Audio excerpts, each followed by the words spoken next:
Nah, halo teman-teman semuanya. Selamat pagi, selamat weekend. Ketemu lagi dengan kita di Blast Channel. Nah, hari ini nih kita ada di Jakarta ya, tepatnya di Kembangan Jakarta Barat. Sekalian kita kepengen update di project ini. Tahun lalu itu ada 2 project kolam. Kalau mungkin teman-teman ingat, justru kolamnya yang kecil, yang natural under gravel itu yang viral loh. Artinya kenapa saya bilang viral, banyak customer-customer baru pun yang akhirnya deal sama kita gara-gara kolam ini nih. Tadi kita godain ownernya, Pak, jangan dikenain royalti ya, gitu ya, karena memang itu kolamnya under gravel itu secara apa ya, estetik, setting dan lain-lainnya nanti kita akan bahas ya.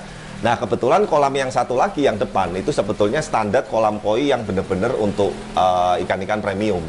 Nanti kita akan lihat koleksinya seperti apa, spek filternya seperti apa, kemudian unit RDF-nya itu nanti kita akan bahas. Nah, kebetulan kali ini sambil kita, yuk kamu dekat sini.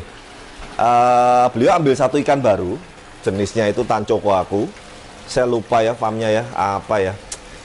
Pokoknya ini Nisai lah. Dan ini adalah ikan baru lagi dari Samurai Koi Bandung. Ya, one of the best koi dealer saya bilang di Indonesia bahkan di dunia ya. Nah, teman-teman, sedikit saya edukasi ya. Tancho Kohaku ini karakter ikannya itu memang sangat sensitif sekali, teman-teman. Ya, ini sebetulnya ikan ini sudah lolos karantina. Sudah bagus, udah siap masuk kolam seminggu ya Mas ya? Iya. Udah seminggu di karantina dan teman-teman lihat shoot ke karantina nih. Kita standarnya ini satu ikan, satu sumber, satu. Ya, jadi jangan dicampur-campur dari berbagai sumber waktu karantina. Itu nggak bagus dan bahaya juga. Apalagi ikan ini fresh Jepang. Jadi waktu di Samurai, kalau nggak salah keeping berapa bulan, nggak 3 bulan. Terus ini akhirnya dibawa pulang customer untuk tambah koleksi di kolam depan. Jadi sirkulasi tong, aerator, pompa dan lain-lain itu juga harus diperhatikan. Intinya teman-teman, kemarin juga ada, saya lupa ya, orang tanya ke saya, Pak, ikannya di karantina kok malah matinya banyak. Setelah saya lihat tempat karantinanya, satu nggak layak, yang kedua terlalu penuh juga. Jadi jangan sampai juga fed karantinanya segini untuk karantina 20 ekor, ya itu namanya nyiksa teman-teman. Jadi sesuaikan juga kapasitas dan populasinya. Nah, balik ke tadi, kalau Tancho Kohaku tuh agak pink-pink sedikit, di shoot agak deket, Val. Kelihatan nggak warna skin putihnya ini agak ngeping-ngeping merah soft, tapi bukan gurat yang parah ya.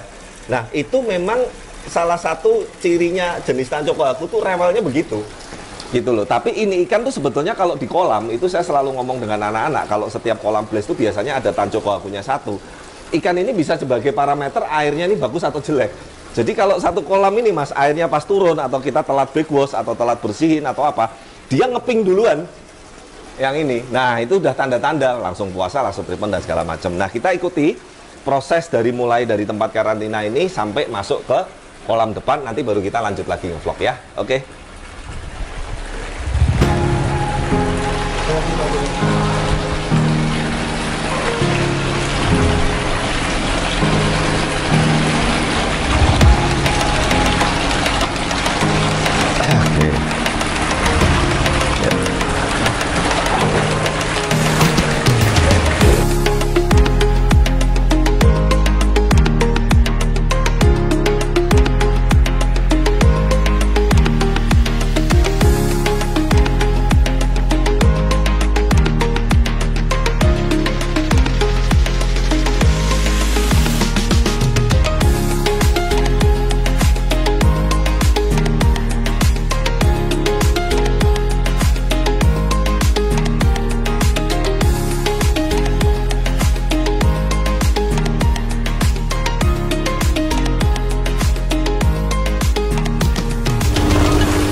Oke, nah teman-teman ya, tadi itu proses angkatnya dari fed karantina.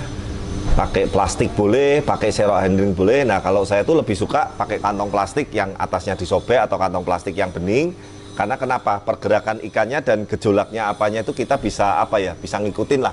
Istilahnya seperti itu. Nah, teman-teman, edukasi juga ya, ingat sebelum kolam kita itu kemasukan ikan koi baru, itu sebelumnya itu juga udah puasa sampai 2-3 hari sebelumnya. Nah, nanti setelah ikan ini masuk pun juga jangan langsung dikasih makan teman-teman. Tunggu, diliatin, biasanya juga 2 harian udah oke. Nanti baru mulai makan normal lagi. Nggak usah khawatir ikannya kurus, nggak usah khawatir ikannya takut sakit kalau puasa. Puasa itu malah buat ikan koi kita itu malah sehat, untuk filtrasi juga bagus, untuk jedanya proses ekosistem, mekanis dan biologi juga bagus. Yuk kita, kamu shoot ke ikannya terus. Jadi yang saya lakukan biasanya setiap ada ikan baru ini saya amati, yang pertama itu pergerakannya teman-teman. Kamu fokus ke tanconya, Val, agak deket, Val. Terus. Nah, jadi yang kita perhatikan pertama ikan yang baru masuk, tentu saja pasti, karena ikan baru masuk itu kan pasti dia butuh adaptasi, dia butuh penyesuaian, apalagi ini ikan juga belum lama di Indo, baru bulan ketiga. Sebelumnya di keeping di Samurai Koi Center Bandung, setelah itu dikirim ke sini. Nah, jadi itu yang harus kita perhatikan dulu. Nah, setelah itu perhatikan juga ikan-ikan yang lama teman-teman. Jadi ikan yang lama ini dia ada, setelah ikan masuk ini ada gejala-gejala yang meresahkan nggak istilahnya. Contohnya flashing terlalu sering, atau nggak lama kemudian ikan lama ada yang malah gurat merah. Nah, itu artinya masih belum stabil. Nah, intinya proses sampai kita kasih makan lagi ini nanti benar-benar kalau ikan yang baru dan ikan yang lama ini kondisinya sudah fit semua. Saya sampai lupa ngitung ya sekarang berapa ya populasinya. Bentar, 1, 2, 3, 4, 5, 6, 7, 8, 9, 10, 11, 12, 13, 14, 15, 16, 17, 18, 19, 20, pas 20. Jadi karena 20-nya ini random ya, ukuran paling kecil saat ini ada yang 45 BU, ukuran paling besar yang Ogon Kohaku itu ada yang 70 sampai 75 BU. Nah, ini yuk dari sini tuh ikannya kelihatan mantap-mantap sekali ya. Ini mayoritas dari Samurai dan Bless. Ada juga beberapa ikan lokalnya. Sironya yang lokal tuh dari kita juga tuh, yang pernah meter champion tuh. Tuh, jadi ikan lokal pun ini sekarang mungkin sudah 65 BU ada. Waktu ambil dari kita waktu itu kayaknya kalau nggak salah 55 BU.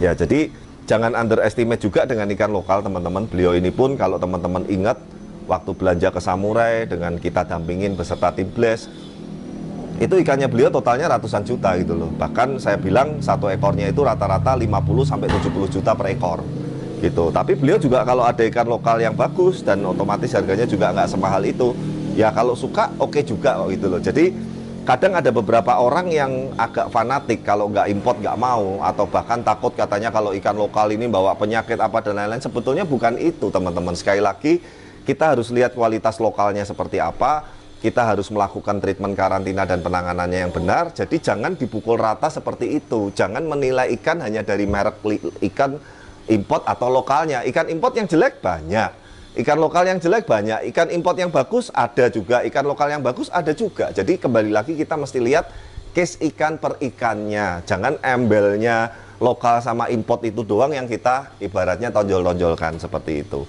Jadi 20 ekor. Kayaknya seingat saya yang dari Samurai itu ada 6, sama tadi berarti 7. Kemudian lokalnya kayaknya ada 3.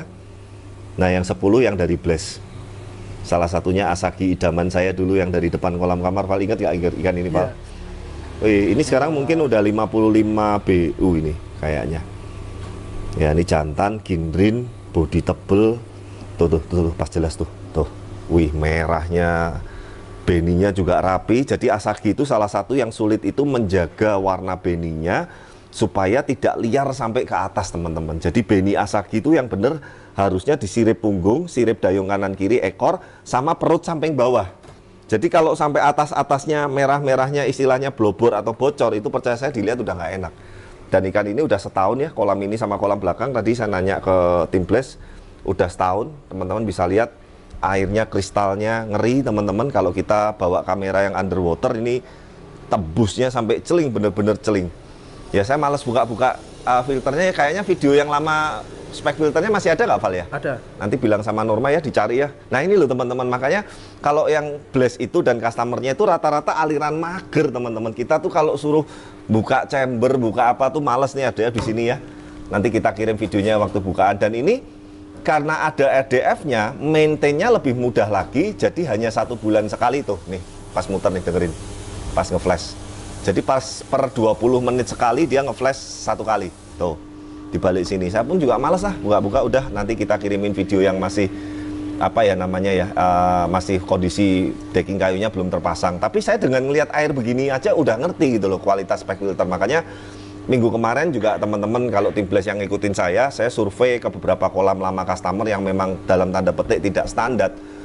Mereka sampai sempat bingung, Pak, kok nggak ngeceknya kok kayak setengah-setengah, nggak dibuka semua filternya. Saya ngomong, saya ngelihat airnya aja tahu bahwa ini filternya nggak bagus, bahwa ini filternya oke, bahwa ini filternya apa. Dari air itu sebetulnya sudah mewakili teman-teman ya. Dan sekali lagi memang standarnya Blaze itu dengan spek filter yang sudah sering kita pakai, selain speknya filternya bagus, equipmentnya bagus, sistematis dan penataannya, estetikanya juga harus rapi, dan yang keempat yang paling penting maintainnya dan perawatannya harus mudah sekali. Ini 1 bulan sekali aja cuman cabut pipa, itu pun kadang owner cerita ke saya kadang sering kelupaan. Jadi ini hampir nggak pernah ada backwash sama sekali karena ada EDF-nya. Kalau nggak ada EDF-nya ya kita backwash C1, C2 seperti itu. Ini paling yang agak ganggu sedikit ini ya, rontokan pohon apa nih, kapas apa-apa ya. Kayak bulu-bulu ya? Kayak bulu-bulu. Ya ini memang kalau seperti ini ya kita memang harus apa ya, ibaratnya rajin bersihin, karena memang kalau daun-daun ini masuk ke filter terlalu sering, untuk RDF pun ini kerjanya juga berat. Yuk kamu sambil terakhir sebelum kita beres, kamu shoot ke ikannya terus, Val. Agak deket, mantep ini. Total 20 ekor, ukuran 45 BU sampai 75 BU. Satu kolam ini sama harga kolamnya udah jauh teman-teman. Jadi kalau ada yang bilang dulu, wah kolam ini speknya mahal gini bla bla bla bla bla bla, ini ikannya udah harganya mungkin 2 kali lebih dari kolamnya. Ya teman-teman hitung sendirilah, kalau 20 ekor kita pukul rata satu ekornya 15 jutaan aja deh, itu udah 300 juta gitu loh. Tapi masalahnya ada yang 50 juta lebih, ada yang 70 juta. Ada juga yang 25-an ini, kalau seingat saya dari Blaze ada 3, itu sudah segitu sendiri. Tapi sekali lagi saya bukan mau bahas nominalnya, tapi saya mau sharing bahwa intinya mau ikan lokal atau ikan import itu semua tuh ada kelas dan ada grade-nya teman-teman. Dan jangan kita menilai ikan itu hanya dari merek atau emblemnya, tapi harus lihat kualitas ikan itu sendiri ya, itu catatan pentingnya juga. Sehat-sehat, air bagus sekali, pergerakan ikan juga bagus, ada ikan baru masuk juga kondisinya stabil, kita udah tungguin yang lain-lainnya juga nggak ada yang flashing, nggak ada yang ngeflash atau meronta-ronta, badan juga aman, nggak ada kurat merah. Ya mungkin estimasi saya 2 harian lagi udah bisa makan normal lagi. Ya mungkin seperti itu. Oh ya, saya bahas sedikit ya. Nah ini teman-teman ya, jadi sekali lagi sebetulnya customer Blaze itu punya kriteria dan punya permintaan yang berbeda-beda teman-teman gitu loh. Saya kasih contoh, customer ini tuh suka sebetulnya tema natural, tapi dia udah bilang bahwa kolam yang ini koinnya mau yang mahal-mahal, jadi bener-bener kolamnya ini nggak mau ada batu-batuan sama sekali, karena itu memang ada resiko kalau ikan kebentur dan segala macem. Tapi kalau yang kita buatkan sudah ada batunya, alamnya, itu orangnya juga udah kita kasih pengertian dengan segala resikonya, dan memang beliau juga suka dengan yang ada batu-batuannya. Jadi intinya gini teman-teman, setiap customer, setiap case, setiap lokasi itu kondisinya berbeda. Dan kita udah komunikasikan dengan maksimal dengan customer. Jadi kadang yang nyinyir kok ini kok itu, ya udah customernya mau begitu. Kasarannya gini loh teman-teman, beliau yang punya uang, beliau yang bayar, beliau yang request, ya udah ikutin aja, tapi kita akan settingkan yang maksimal. Bentuk kolamnya pun ini sederhana sekali, hanya kotak, pasangan granit, filternya mengelilingi, kemudian ada permainan kayu di sini, pencahayaan di sini. Nanti mungkin rencana mau ditambah lampu main nih biar keren. Nah sekarang biar mumpung sekalian sampai sini ya Val ya, kita bahas yang kolam belakang. Yuk kita ke belakang yuk. Oke.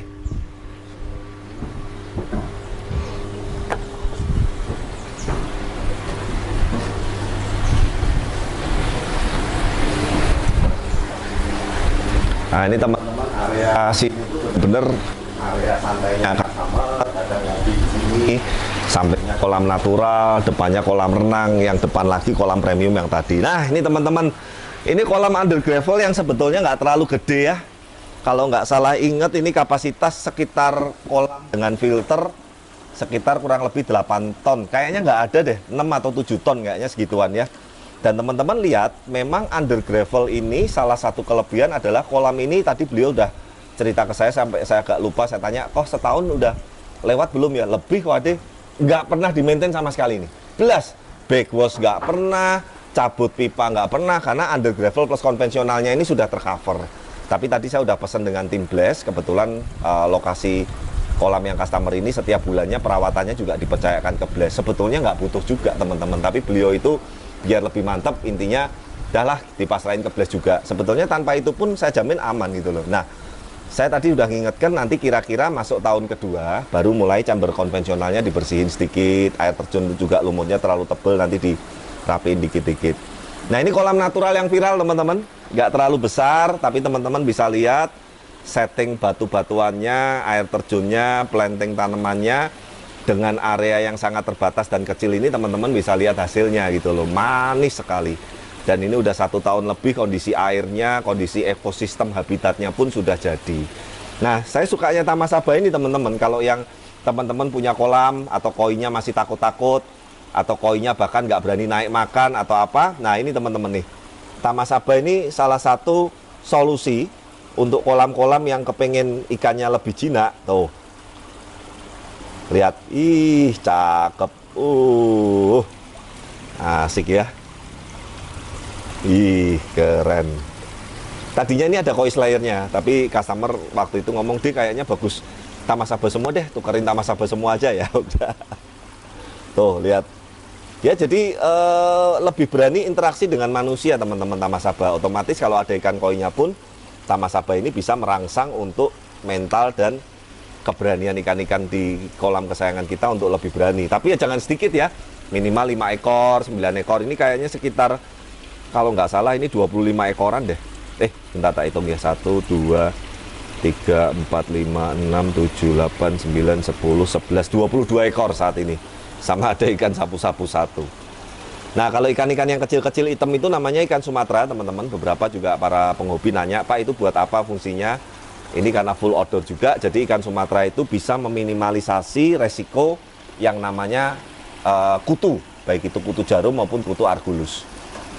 Tuh teman-teman ya, jadi asiknya Taman Sabah ini yang pertama ikannya itu lucu, gemoy-gemoy, tebel-tebel, atau kadang ada yang berbunuk juga. Polanya Taman Sabah saat ini masih didominasi oleh pola kohaku atau merah putih.